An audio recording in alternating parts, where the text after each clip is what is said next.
पेश है latest thriller movie the substance. ये अब तक की देखी हुई मेरी सबसे घिनौनी मूवी है। जो लोग खाना खा रहे हैं उनसे गुजारिश है कि इसे न देखें। एलिजाबेथ कभी हॉलीवुड की टॉप की सुपरस्टार हुआ करती थी, पर अब 50 की उम्र पार करने के बाद उसकी सारी चमक फीकी पड़ चुकी थी। अब वो बस एक टीवी चैनल पर फिटनेस शो करती थी। ब्रेक के दौरान एलिजाबेथ टॉयलेट जाना चाहती थी, पर लेडीज टॉयलेट में मरम्मत चल रही थी, इसलिए वो जेंट्स टॉयलेट में चली गई। वहां उसने अपने बॉस को गुस्से में आते हुए सुना, जो कह रहा था कि एलिजाबेथ जैसी बूढ़ी औरत जिसे अब कोई नहीं देखता, उसे निकाल देना चाहिए। इतनी उम्र हो गई है, क्या अब भी खुद को जवान समझती है? और फिर उसकी जगह किसी जवान लड़की को लाने की बात करने लगा। बॉस की कड़वी बातें एलिजाबेथ के दिल में बुरी तरह चुभ गई। शीशे में अपनी ढीली पड़ चुकी स्किन को देखकर वो चाहकर भी कुछ नहीं कर पा रही थी। रास्ते में वापस आते हुए उसने देखा कि उसका पोस्टर भी बेरमी से हटाया जा रहा है। उसका ध्यान भटका और एक दूसरी गाड़ी से उसकी टक्कर हो गई। किस्मत से उसे ज्यादा चोट नहीं आई, पर मौत के मुंह से बचकर भी उसके चेहरे पर कोई मुस्कान नहीं थी। बढ़ती उम्र का एहसास उसे जीने से ज्यादा तकलीफ दे रहा था। तभी एक इंटर्न ने उसे रोका, जो हॉस्पिटल से निकल रही थी। उसने उसकी रीढ़ की हड्डी के पास चमड़ी को दबाया। ऐसा लगा जैसे उसके अंदर कोई स्टील की सुई हो। उस हैंडसम इंटर्न ने कहा, आप हमारे लिए सबसे सही कैंडिडेट है। और फिर उसने एलिजाबेथ के कपड़े उसे थमा दिए। उसने इस पर ज्यादा ध्यान नहीं दिया, पर हॉस्पिटल से बाहर निकलते ही उसे अपनी जेब में कुछ मिला। एक कागज में एक पेन ड्राइव लिपटी हुई थी, जिस पर लिखा था, ये तुम्हारी जिंदगी बदल सकती है। तभी रास्ते में एलिजाबेथ की मुलाकात उसके एक हाई स्कूल के दोस्त से हुई। हालांकि दोनों अब जवान नहीं रहे थे, लेकिन उसके दोस्त ने अपनी पसंद को बिल्कुल नहीं छुपाया। उसने कहा, हमें मिलते रहना चाहिए। अपने खाली घर में वापस आकर उसने उत्सुकता से वो पेन ड्राइव खोली। वीडियो में बताया गया था कि द सब्सटेंस नाम का एक इंजेक्शन लगाने से आपके सेल्स बन जाएंगे और आपका ही एक नया जवान और खूबसूरत रूप तैयार हो जाएगा। एलिजाबेथ को इस बकवास पर बिल्कुल यकीन नहीं हुआ और उसने पेन ड्राइव कूड़ेदान में फेंक दी। पर इंसान की फितरत आजमाइश के आगे टिक नहीं पाती। एक जरा सी उम्मीद के लिए भी एलिजाबेथ ये दाव खेलने को तैयार थी। वो फौरन उस पते पर एक तंग गली में पहुंची। एक छोटे से शटर में एक छेद खुला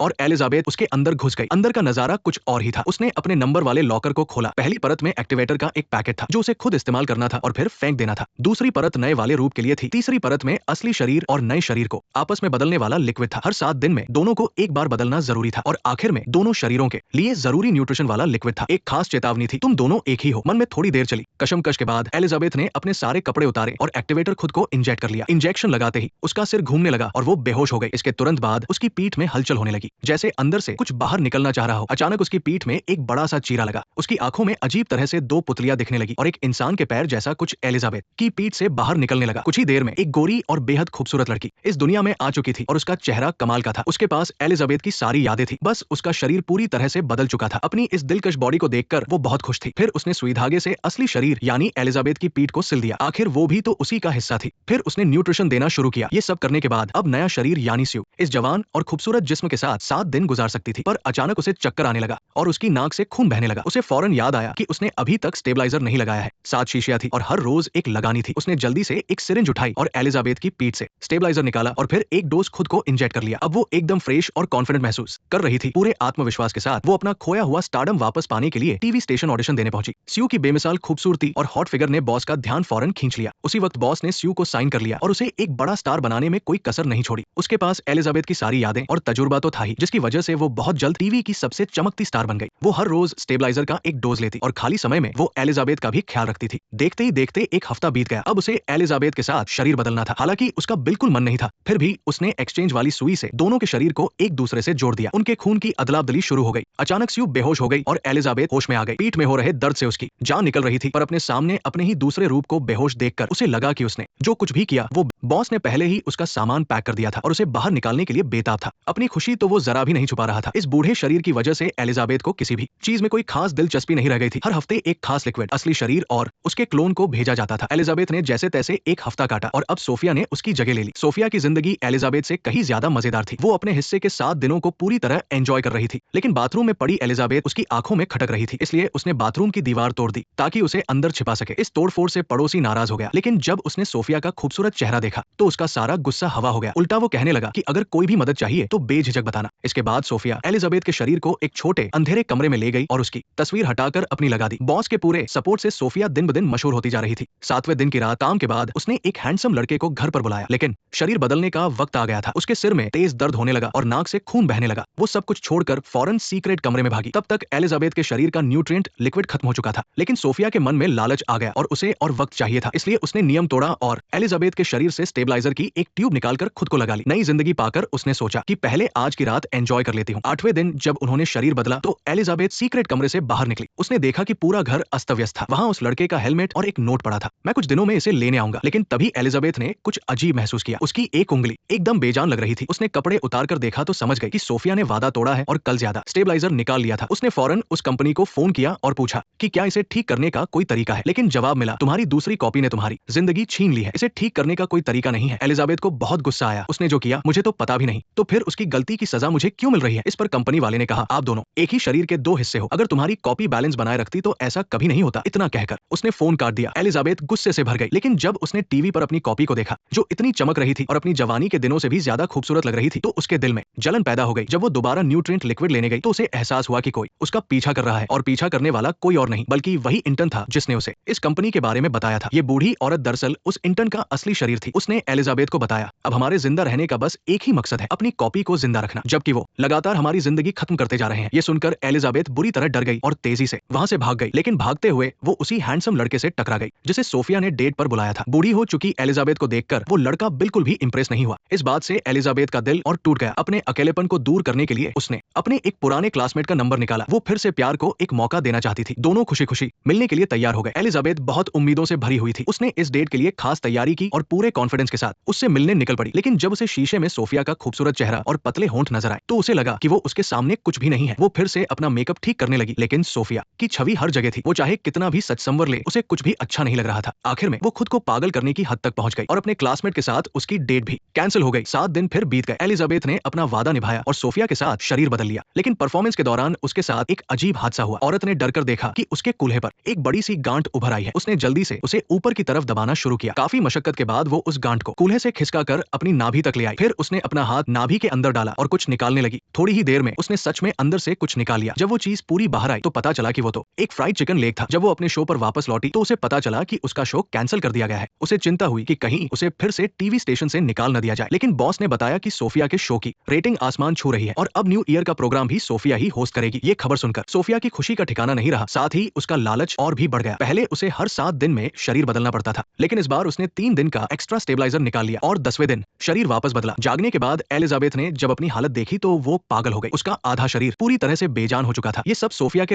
मामला और भी ज्यादा बिगड़ गया। उसने तुरंत उस सब्सटेंस कंपनी को फोन किया और शिकायत की कि वो अपना वादा नहीं निभा रहे। कंपनी ने पूछा कि क्या वो ये एक्सपेरिमेंट खत्म करना चाहती है। वो हिचकिचाई। एलिजाबेथ की हालत इतनी खराब हो चुकी थी कि वो अपना ध्यान भी नहीं रख पा रही थी। वहीं दूसरी तरफ खूबसूरत सू सबकी नजरों का तारा बन चुकी थी। दोनों में जमीन आसमान का फर्क था। सू ने तो एक शो में एलिजाबेथ के मॉर्निंग एक्सरसाइज प्रोग्राम का मजाक तक उड़ाया, बोली कि वो तो पुराने जमाने की चीज है। आखिर दोनों की उम्र में बहुत फर्क जो था। ये सुनकर एलिजाबेथ गुस्से से पागल हो गई। उसे गुस्सा था कि सू ने उसकी खूबसूरती छीन ली है। जब 7वें दिन उन्होंने जगह बदली तो सू ने देखा कि एलिजाबेथ ने अपार्टमेंट का पूरा कबाड़ा कर दिया है। ये सब उसने सू से अपनी नाराजगी जताने के लिए किया था। असली और नकली के बीच की ये दुश्मनी अब खत्म नहीं हो सकती थी। सू ने गुस्से में आकर एलिजाबेथ के शरीर से कुछ खून निकाल लिया। वो 3 महीने तक आराम से जीती रही, लेकिन इतने से उसका मन नहीं भरा। 3 महीने बाद उसने और निकालने की कोशिश की, पर उसने देखा कि जो स्टेबलाइजर निकला है वो गंदा और काला पड़ चुका था। साफ था कि अब वो किसी काम का नहीं। वो घबरा गई और उसने फौरन उस सब्सटेंस कंपनी को फोन करके इसका हल पूछा, लेकिन इसका कोई इलाज नहीं था। दोनों को वापस अपनी जगह बदलनी पड़ती, तभी असली शरीर से फिर से स्टेबलाइजर मिल पाता। सू ऐसा नहीं करना चाहती थी, पर अब उसके पास कोई और रास्ता नहीं था। उसने जैसे तैसे एक ट्यूब लगाकर एलिजाबेथ को होश में लाया, लेकिन होश में आई एलिजाबेथ का शरीर पूरी तरह सड़ चुका था। वो नहीं चाहती थी कि कोई बाहर वाला उसे इस बदसूरत हालत में देखे। उसने जल्दी से सू के टेम्पररी बॉयफ्रेंड को दरवाजे के बाहर ही लॉक कर दिया। इस वक्त तक उसका दिल पूरी तरह टूट चुका था। उसके अंदर सिर्फ गुस्सा भरा था। उसने सू के बॉयफ्रेंड को वहां से भगा दिया और फिर अपने उस भयानक शरीर को घसीटते हुए लिविंग रूम में आई और एक बार फिर उस सब्सटेंस कंपनी को फोन मिलाया। अगले दिन कंपनी से टर्मिनेशन किट आ गई। एलिजाबेथ ने खुद को सिर से पैर तक पूरी तरह से ढक लिया। पड़ोसी को लगा कि वो सू है, लेकिन उन्हें क्या पता था कि अंदर से ऐसा कोई अजीब इंसान निकलेगा। जब एलिजाबेथ काउंटर पर गई और लॉकर खोला तो अंदर एक छोटा सा कागज था। इस वक्त वो पूरे जोश में थी। उसने सू को खुफिया कमरे से बाहर घसीटा और फिर वो टर्मिनेटर निकाला और उसे सू के शरीर में इंजेक्ट करने लगी। लेकिन जैसे ही इंजेक्शन खत्म होने वाला था, उसे याद आया कि उसकी वो पुरानी शान शौकत अब खत्म हो चुकी है। सू ही उसका वो हिस्सा थी जिसे दुनिया प्यार करती थी। उसने फौरन अपना हाथ रोक लिया और सू को होश में लाने के लिए ट्यूब उठा ली। वो होश में तो आ गई, मगर एलिजाबेथ की वो भूत जैसी हालत देखकर वो बुरी तरह डर गई। जमीन पर वो आधा इस्तेमाल किया हुआ टर्मिनेटर भी पड़ा था। ये देखते ही वो समझ गई कि एलिजाबेथ उसे खत्म करना चाहती थी। भले ही वो दोनों एक ही इंसान थी, पर अब वो 2 अलग अलग दिमाग वाले शरीर बन चुकी थी। इस पल वो पूरी तरह पागल हो गई और उसने घुटने से ऐसा मारा कि एलिजाबेथ दूर जा गिरी। सू अब उसे जान से मार देना चाहती थी। एक जवान आदमी भी शायद उसका मुकाबला नहीं कर पाता। बूढ़ी हो चुकी एलिजाबेथ तो बिल्कुल भी नहीं टिक पाई। आखिरकार वो सू के हाथों मारी गई, लेकिन दोनों एक ही शरीर का हिस्सा थी। अब असली शरीर से मिलने वाला स्टेबलाइजर नहीं था तो सू भी जिंदा नहीं रह सकती थी। पर आज तो सालाना फंक्शन था, चाहे कुछ भी हो जाए उसे शान से ही मरना था। लेकिन मेकअप करते वक्त उसे जोर से खांसी आई और उसका एक दांत टूटकर बाहर आ गया। उसके ठीक बाद सामने के कुछ और दांत भी गिर गए। लेकिन तभी उसे घर में बचे हुए एक्टिवेटर की याद आई। वो एलिजाबेथ से ही तो अलग हुई थी, तो क्या वो भी अपने जैसा एक और शरीर नहीं बना सकती? ये सोचकर वो फौरन वहां से भाग गई। वो नहीं चाहती थी कि दुनिया उसे इस हालत में देखे। घर पहुंचकर उसने वो सबसे पहले वाला